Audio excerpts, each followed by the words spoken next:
Bonjour YouTube, nous voilà de retour sur les parties classiques avec le tournoi de Bad Wörishofen. Alors je le prononçais très mal, moi je disais Bad Wörishofen, mais c'est Wörishofen, voilà, Wörishofen. Je suis opposé à Lucas Michael, première ronde de ce tournoi, avec les Noirs. Donc je commence encore une fois avec les Noirs. Mais bon, pour ceux qui ont vu mes parties de Capelle-la-Grande, ils sauront qu'avec les Noirs j'avais de très bons résultats, donc pourquoi pas. Pour ce tournoi, pas de prépa particulière, j'avais juste pas le temps, j'ai rien regardé, j'arrive sans avoir révisé une seule ouverture. Mon but avec les noirs, sortir mes pièces et jouer dans les milieux de jeu, voire les finales. Et avec les blancs, préparer selon mes envies. Routine du tournoi, simplement balade le matin pendant 2, 3, 4 heures, on se promène. On regarde l'appariement max 2 heures avant la ronde. Donc on fait 1 heure de prépa mais 1 heure efficace. Objectif, trouver ce qu'on va jouer au bout de 15 minutes ou une demi-heure, et ensuite, pendant la deuxième demi-heure, en gros, on regarde juste des parties, et puis on regarde une idée sur ce qu'il y a de plus probable. Voilà. Pour ce tournoi, première ronde, on n'a pas l'appariement très tôt, par contre. Particularité du tournoi aussi, une ronde par jour, donc plutôt tranquille, pour moi c'est pas mal. À l'ancienne. Et donc là, sur les 20 minutes, j'ai pas eu le temps de regarder quoi que ce soit, voilà, je sors les pièces et on voit. Il m'envoie premier coup D4, je réponds par cavalier F6. Alors pourquoi je joue cavalier F6 d'abord? C'est parce que pour éviter éventuellement d'avoir un pion en D5 sur un début de Londres, éventuellement. Si ici je joue fou F4 au 2, je suis content d'avoir joué plutôt cavalier F6 d'abord, parce que je ne serais pas obligé de jouer D5. Comparé à D4, D5, où là fou F4, j'ai déjà le pion en D5. Donc je préfère commencer par ce ordre de coup, la plupart du temps. C4, E6, cavalier F3. Donc là, tout le monde sait que je fais souvent des bogos, donc ils sont contents toujours de me jouer KF3. Les gens aiment pas trop me jouer KSC3, alors je connais pas spécialement non plus la Nimzo. Mais comme j'avais fait à Capelle, je décide de mettre un pion en D5 et de jouer les positions tranquilles. Il joue cavalier C3, je fais fou E7. Et là, à ma grande surprise, il va jouer C prend D5. Alors, comme ma dernière ronde de Capelle, un CD5 assez tôt. L'inconvénient pour lui, c'est qu'après prise, je vais pouvoir souvent sortir mon fou ici. Parce que vous voyez, il n'a pas mis sa dame en C2. Le fou n'arrive pas en D3 non plus rapidement. Donc il y a beaucoup de fou F5 dans ces lignes. Il joue fou G5, parce qu'il veut d'abord sortir le fou pour jouer ensuite E3. Je fais C6, donc défends mon pion. Il fait dame C2 pour empêcher fou F5. Et là, l'astuce, c'est de jouer G6. Et ça, je le savais. Alors, je ne connais quasiment rien au gambit dame, je peux vous dire. Je joue comme ça à la main, parce que je pense que le gambit dame, c'est une ouverture que vous pouvez étudier, jouer à la main. Il n'y a pas de grand danger dans l'ouverture, sauf à un très haut niveau. Peut-être, et encore. Donc là, je savais juste que G6, c'était le coup classique. Pour faire fou F5, parce que vous voyez, il n'a pas encore joué E3, donc il n'a pas fou D3 pour l'en empêcher. Il fait E3, je fais fou F5, et il me fait fou D3. Et je comprends assez rapidement, alors là on peut aller assez vite, je me développe, roc. Pardon. Je comprends assez rapidement que mon adversaire, il vient juste pour jouer une position complètement égale. Son but n'est pas du tout de me menacer. Donc là, classique, c'est souvent comme ça, vous l'aurez vu dans mes parties. Mes adversaires, ils n'ont pas l'ambition de gagner au début de la partie. Il décide de jouer tour B1. Et première hésitation pour moi, j'avais joué quasiment tout à tempo jusqu'ici.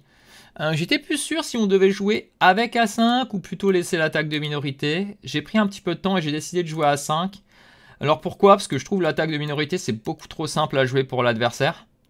Et de 2 sur les A3, j'aimerais bien peut-être de temps en temps fixer A4.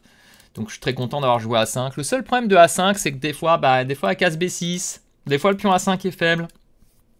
Alors avantage, inconvénient. On peut bien sûr jouer d'autres coups, comme juste tour E8, laisser pousser B4, mais c'est beaucoup trop simple. Et les plans où on fait B4, B5, je trouve aussi que c'est peut-être trop simple pour lui.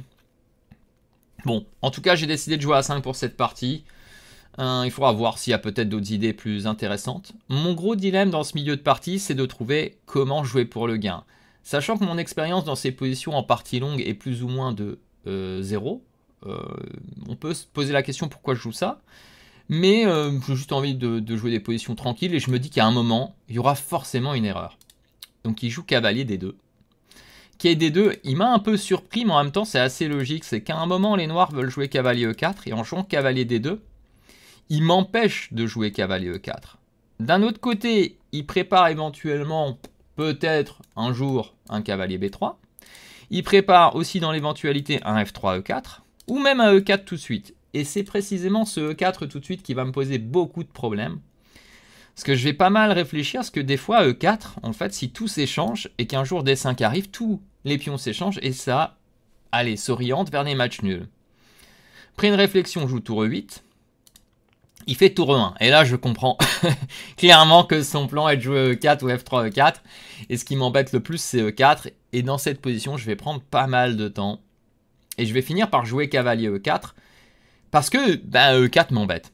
Hein, le coup que je voulais jouer à tempo, c'était cavalier F8. Mais bon, il va pouvoir à un moment jouer E4. Peut-être même tout de suite. Et les échanges ne me sont pas très profitables. En tout cas, si je veux gagner. Résultat, je me dis avec cavalier E4, j'aurai plus de chances de gain. L'idée, c'est quoi? C'est attaquer 3 fois hein, et défendu une seule. Mais ce fou est menacé. Et quand l'échange arrive en E7, madame reprend et je défendrai aussi 3 fois. Ce qui arrive dans la partie.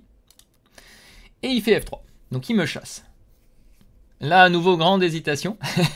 Comment je vais faire le gain? Est-ce qu'on joue cavalier prend C3? Est-ce qu'on joue cavalier prend D2? Est-ce qu'on joue cavalier G5?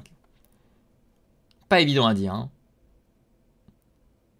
Je trouvais que mes deux cavaliers, quand E4 arrivait, ça pouvait être un peu... Il manquait un peu de place, ils allaient être attaqués par les pions, donc j'ai voulu échanger. Et j'avais pas envie de lui laisser B prend. Si le pion avait été en B3, je pense que j'aurais échangé en C3. Mais comme le pion est en B2 peut reprendre, j'ai échangé en D2. Ça fait reculer sa dame. Et là, j'ai fait un coup que j'ai regretté instantanément quand je l'ai joué. Je pense que ça a été ma première grosse erreur dans cette partie. Je vais vous laisser trouver ce que vous joueriez. En fait, mon instinct, c'est bien sûr de jouer cavalier F8, cavalier E6. Mais là, j'ai fait de la provoque. J'ai joué un mauvais placement, cavalier F6. Alors pourquoi c'est un mauvais placement? Pas parce que je suis dominé. Et c'est lui qui décide quand il pousse. Et je pense que ça, c'est une erreur parce que ma seule idée dynamique, c'est C5. Mais C5, après, mon pion est isolé. Et j'arrive pas à le jouer facilement en plus, C5. Dans de bonnes conditions, j'entends toujours. Et je crois que cavalier F8 était le meilleur coup. Ou peut-être tour D8 aussi possible. Mais je pense qu'à F8 parce qu'il faut se préparer à E4. Dans le cas où il jouerait E4, on prendrait prise et on jouerait quelque chose comme peut-être tour D8. Ça, c'est ce qu'il fallait regarder. Alors attention, il ne faut pas avoir peur, bien sûr, du cavalier qui peut un jour arriver par E4 ici. Donc il faudra bien calculer. Il y a peut-être d'autres possibilités, mais ça paraît très très logique. Et moi, je fais ce qui s'apparente à une erreur, cavalier F6. Après, c'est pas une grosse erreur. Hein. Je pense plus une imprécision qu'une erreur. Et là, la grande question aurait été E4, bien sûr. Dans quel cas, je pense j'aurais prise et tour D8. Et on aurait une partie totalement différente de ce qui s'est passé. Lui a voulu plutôt construire. Il a fait tour E2. Et je joue tour à D8. Il joue cavalier D1. Et là, je comprends qu'il veut jouer une stratégie à base de peut-être cavalier F2 et cavalier D3. Ce qui est certainement la meilleure case pour des fois sauter en F4, des fois en C5, des fois en E5. Et moi, mon cavalier, il serait bien en D6 ou en E6. Et c'est là que je me suis loupé, hein, on le voit. Limite, mon meilleur coup, c'est cavalier H5, F5, cavalier G7, cavalier... Ou peut-être qu'il y a H5, F5, cavalier F6. Mais le problème, c'est que si je fais F5, après son cavalier, quand il arrive en E5, bah, il peut jouer F4 et consolider un cavalier en E5. C'est pas génial. En plus, avec K et D1, il va menacer mon pion A5. C'est pour ça que je vais jouer Dame C7. Et il va jouer tour C1 pour mettre le vis-à-vis avec Madame. Alors pour le moment, pas de problème. Mais un jour, il pourrait y avoir un petit souci sur cette dame. Tour E7. Cavalier F2. Donc il continue son plan. Et là, à nouveau, regret. J'ai joué tour DE8 assez rapidement. Mais la pendule filait. J'ai pas joué aussi vite qu'à Capelle. C'était la première ronde. Du mal à me mettre dedans. Je pense qu'il fallait jouer cavalier E8, cavalier D6. Clairement. Et j'ai joué tour D8. En fait, ça met zéro pression. C'est plus j'empêche E4 et je tourne en rond. Ce que j'aimerais bien avoir le temps de faire, c'est peut-être H5, Roi G7. Mais clairement, c'est ce cavalier qui doit arriver ici. Et ça, malheureusement, je ne l'ai pas fait. J'ai quand même compris qu'il fallait le bouger. J'ai joué cavalier D7 ici. Il fait G3. Donc je comprends qu'il veut jouer Roi F2. Hein, parce que s'il faisait Roi F2 ici, il y aurait le pion qui traînerait en H2. Je fais H5. Je pense que ma position est tout à fait décente, hein, bien sûr. Hein. On est toujours dans l'égalité. Bon, quand même, j'étais content de voir F3, G3 parce que ça affaiblit la deuxième rangée. Ça peut me donner potentiellement des choses beaucoup plus tard, hein, sur du long terme. Il fait cavalier F4. Menace maintenant ce cavalier prend D5. Attention au clouage. Dame D8. Roi F2. Cavalier F8. Donc je replace mon cavalier. Des fois j'ai des cavaliers E6. Et là il me joue K D3. Et à ce moment-là, le drame. Oh, le drame. Je pense qu'il fallait jouer cavalier E6. Cavalier G7, des choses comme ça. Et ici j'ai été ambitieux. Et j'ai fait un mauvais calcul. Je sais pas, je me suis dit je vais faire F6. Et je vais réussir à jouer G5 et à le chasser. Et à peut-être un jour jouer G4 ou H4. Et en fait c'est une grosse erreur. Pourquoi? Parce qu'il fait cavalier F4. Et quand je joue roi G7, en fait mon cavalier ne va plus pouvoir bouger après dame C2. Et vous voyez, je peux pas jouer cavalier E6. Aïe, aïe, aïe, aïe, aïe. Pourquoi? Alors je vous le montre quand même, mais dame prend G6, ça fera un peu mal. Et en fait, j'ai joué un peu trop vite et j'ai fait des bêtises. Résultat, ici, je pensais un tout petit peu moins bien, mais rien de grave. Je joue dame D6, j'améliore ma dame.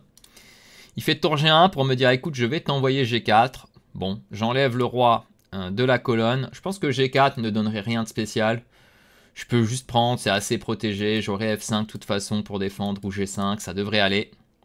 En plus, il y a le problème sur son pion H2. Hein. Par exemple, je prends un exemple, mais s'il jouait ça, bon, imaginons que G5 soit possible. Vous voyez, quand il bouge, il y a pion H2 qui traîne. C'est pas si simple pour lui de jouer. Et comme il n'a pas l'ambition vraiment de vouloir gagner cette partie, vous voyez, il va me jouer plutôt solide H4. Alors peut-être avec l'idée que le pion serait pas en prise et d'envoyer G4 après. Bon, je décide de jouer F5 quand même, dans cette position. À ce moment-là, je crois qu'il va renoncer à jouer G4. Il va s'en aller. Or, il pourrait jouer G4, mais je pense que ce serait pas si grave. Parce que si j'y vais, imaginons, enfin il y va, j'y vais. Imaginons même qu'on prenne tout. Hein, on joue un peu à l'aveugle. Si je joue tour E4, vous voyez, sa dame n'a plus d'action. Je peux peut-être même éventuellement, comme dans un blitz ou dans une partie un peu stratégique, partir de l'autre côté. Bon, sans oublier qu'il y aurait peut-être des tactiques hein, à vérifier, bien sûr. Tout ce qui est tour E3, dame F4, tout ça, il faut vérifier. Ça n'a pas l'air de marcher, mais il faut vérifier. Et il y aurait aussi tout ce qui est dame F6 à regarder, qu'attaque H4. Une quantité de coups que je pense qu'il n'a pas envie de regarder. Il y a ça aussi qui est possible. Menace des tours F4 un jour. Ou des cavaliers E6 maintenant. Donc on arrive ici et là je regrette hein, quand même de jouer F5. Mais je me dis qu'à un moment le temps passe, il faut jouer. Et là il fait KD3. Et je veux pas le laisser s'installer en E5 avec F4. Mais malheureusement je ne peux rien faire. Je rejoue KD7 quand même. Ici je pensais qu'F4 était un plan correct pour lui. Sans doute égal mais visuellement intéressant. Il va me jouer tour C1. Dans cette position un petit tour C1. Et je vais envoyer roi G7. Je replace mes pièces. On va terminer un Zeitnot là parce qu'on n'a pas beaucoup de temps. Donc vous voyez ça va tourner un peu en rond. Ça je vais passer. Mon pion A5. Vous voyez le problème d'avoir poussé A5. Il faut le défendre. KC5. Je vais prendre. Dame prend C5. Dame F6. Et la petite histoire arrive bientôt. Il va jouer dame C2. Je vais jouer dame D6. Fin du Zeitnot arrive bientôt. 39e coup. Dame C5. Parce que vous voyez pas les coups. Dame E6. Dame C2. Dame D6. Dame C5. Et là 41e coup. Jouer dame C5. On a répété 2 fois cette position. Si je fais dame E6, c'est 3 fois la même position après dame C2.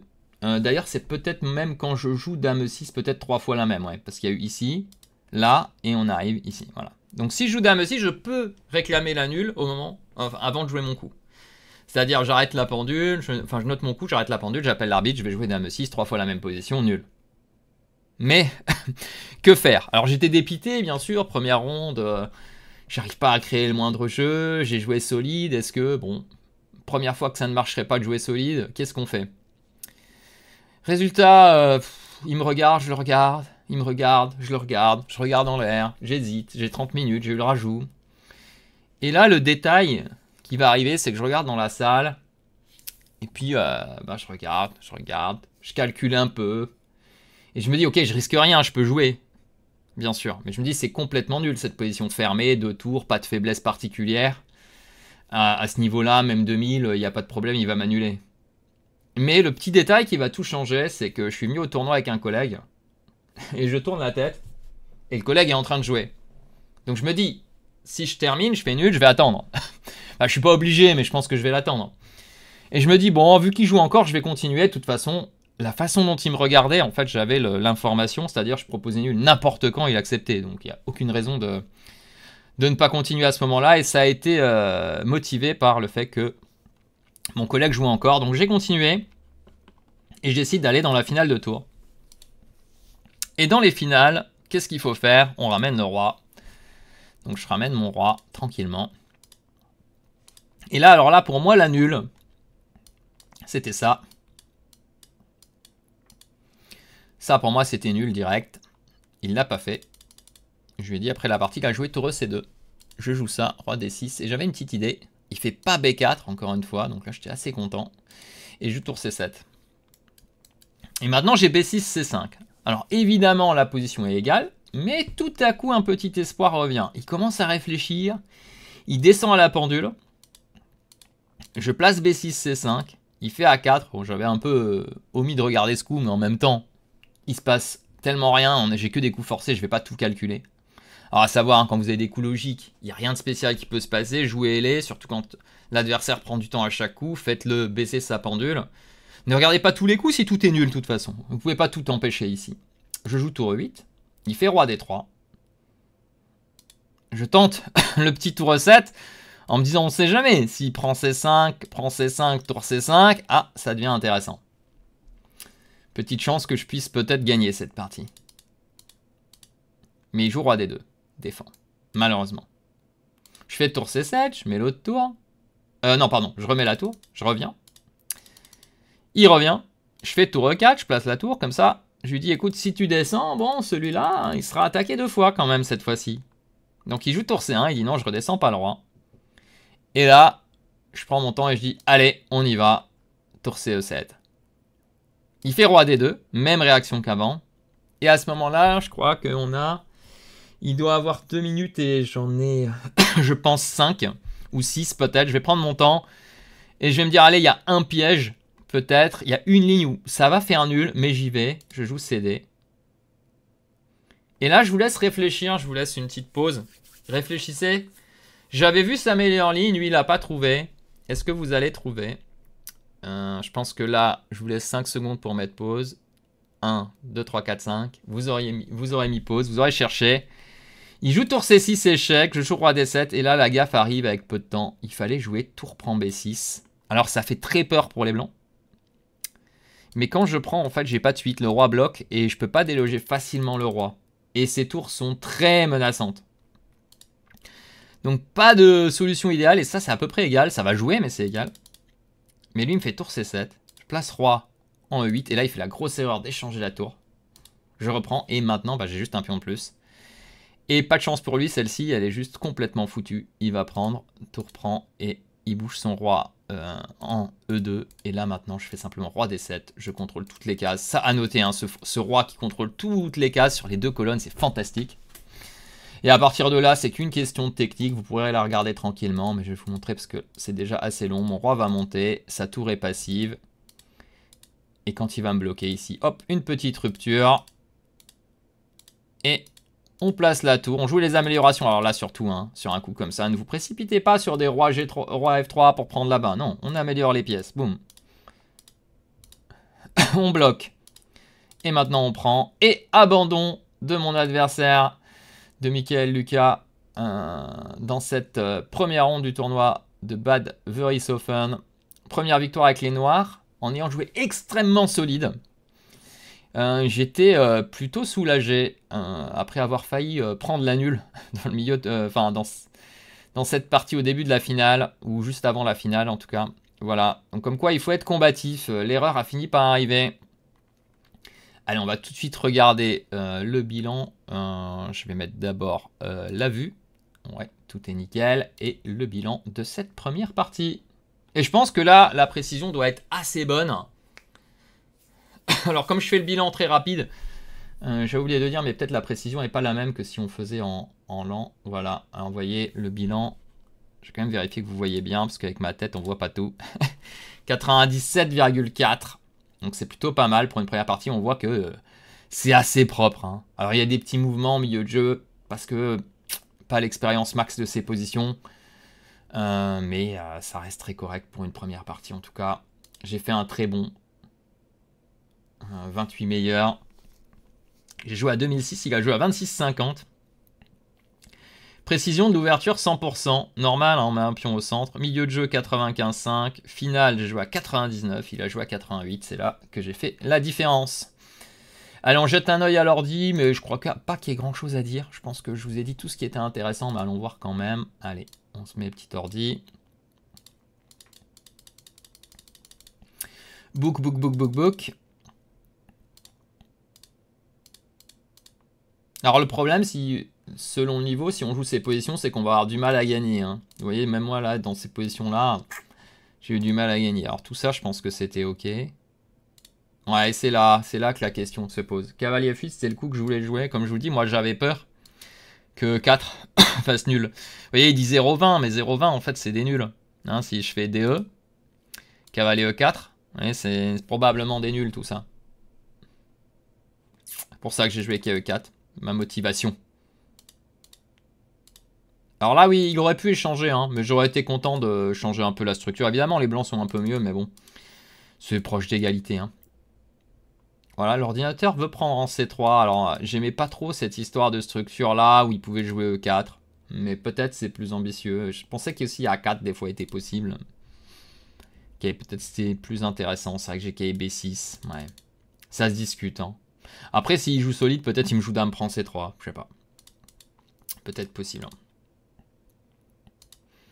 Ouais, vous voyez KF6, on sent que KF6 c'est pas bon. Hein. Peut-être KF8 c'était pas mal. Mais KF8 E4, c'est ça le problème. Alors je voulais jouer DE, mais FE, tour à D8, hein, c'est ça. Mais il aime bien les blancs quand même dans celle-ci, vous voyez. C'est pas... Qu'est-ce qu'il dit lui, Landy? Dame G5, ouais. Peut-être pour empêcher E4, Dame G5, intéressant. On veut provoquer F4 qui ne jouera jamais, mais il va jouer tour 2. Hein. Ouais, peut-être petite erreur ici. Je pense qu'F6 c'est une erreur. Bon. Voilà, il attaque mon pion, je défends. Bon, on voit qu'il préfère légèrement les noirs maintenant. Peut-être à cause de ce F3. Et voilà, là, on sent que c'est l'erreur qui a eu 8, c'était le coup. Hein. Ouais, ça, on s'en doute. Ouais. Parce que mes perspectives, hein, c'est vraiment...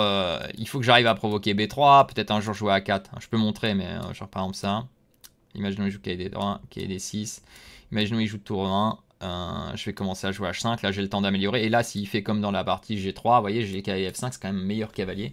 Sur les E4, GK prend D4, donc j'empêche les E4. Et puis je peux même potentiellement, vous voyez, comme il dit l'ortie, jouer B6, C5 à un moment, essayer de jouer pour le gain. Hein. Mais dans ce que j'ai joué, c'est dur de jouer pour le gain. Ok, il me dit quand même un peu mieux ici, hein, étonnamment, même quand je joue Dame D8, il me dit que j'ai bien joué.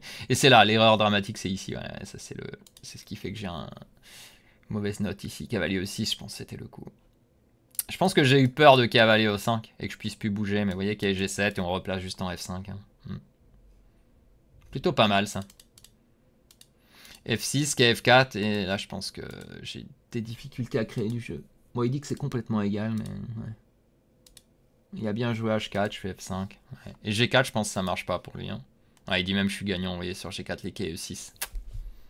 Ouais, ça perdrait. Du coup, il se replace, boum. Bon, là, on peut aller assez vite, hein, de toute façon, ça prégale. Voilà, là, il me laisse l'échange, ça, c'est fantastique. Moi, j'avais peur qu'à un moment, il fasse ça. Hein. Bon, ça va être égal aussi, mais et qu'il me fasse KE5. C'est marrant parce que visuellement, on a l'impression que les blancs sont mieux. Hein. Pendant la partie, je me dis, wow, les blancs sont un peu mieux là-dedans. Mais en fait, non. Je pense que c'est la même chose que dans la finale, peut-être B6, C5. S'il fait ça, je sais pas si KE4 est bien tout de suite, mais juste pour illustrer, peut-être ça, et un jour B6, C5. Je sais pas si on peut le faire tout de suite, mais peut-être un jour. Ouais, il faudra d'abord bouger le roi, parce qu'il y aura le problème sur la diagonale. Ouais. Et là, on est parti, boum, petite répétition, et puis on se décide à jouer. Bon, 0-0. Voilà, alors moi, ce qui me faisait peur pour la nulle, c'est ça. AB, roi D6, B5, et je vois pas ce que je peux faire. Ok, je peux jouer, mais c'est nul, quoi. Et donc, il fait tac-tac, tout ça, c'est encore nul, nul, nul, toujours nul, toujours nul, toujours nul. Enfin, on va dire plutôt égal que nul. Voilà, et là, tour prend B6, ça y est, c'est le 0-0. Ah, je vais le remontrer. Mais là, j'ai du mal à déloger. Hein. J'ai envie de jouer tour D4, bien sûr, mais juste tour C2. Et il attaque tout. Ouais. Étonnamment, hein, mes tours ont l'air bien, hein, mes pions ont l'air super forts, mais ça n'en reste que passif au bout d'un moment, hein, si je peux pas progresser. Et Là, je pense que l'erreur décisive, c'est ça. Voilà, il y avait encore tour C8 qui allait. Et là, c'est juste perdu. Techniquement perdu. Bon, pas besoin de voir la fin. Voilà pour cette première ronde du tournoi de Bad Very So Fun. Ça fait plaisir, une victoire avec les noirs, encore une fois. Un gambit dame, pas besoin de connaître la théorie, on sort les pièges, je joue juste à l'expérience. Évidemment, tout le monde ne peut pas faire pareil. Mais avec du temps, de l'entraînement, vous devez pouvoir faire la même chose, jouer des parties solides et puis pousser petit à petit. Alors l'amélioration, l'axe d'amélioration dans cette partie, c'est 1, jouer plus vite, et 2, il faut que je connaisse un tout petit peu mieux le plan, ou en tout cas, il faut que je la gère différemment. Il faut que je m'arrête une fois, mais vraiment que je regarde pas trop de calculs. Je pense que dans cette partie, j'ai beaucoup essayé de faire des calculs, alors que dans ce milieu de partie, il faut jouer juste de la stratégie. Ça sert à rien de tout calculer. De toute façon, c'est de la stratégie. Il n'y a pas le calcul, sert à rien ici. Voilà. Allez, si vous avez aimé cette vidéo, pensez bien sûr, si ce n'est pas encore fait, à vous abonner. Mettez-moi un maximum de pouces, des commentaires. Je réponds à peu près tous les 2 à 4 jours maximum à tous les commentaires. En tout cas, tous ceux qui nécessitent une réponse. Et partagez bien sûr la vidéo avec vos amis et votre famille. Et on se retrouve très bientôt pour la ronde 2 de ce tournoi. Allez, bonne journée à tous. Bye bye.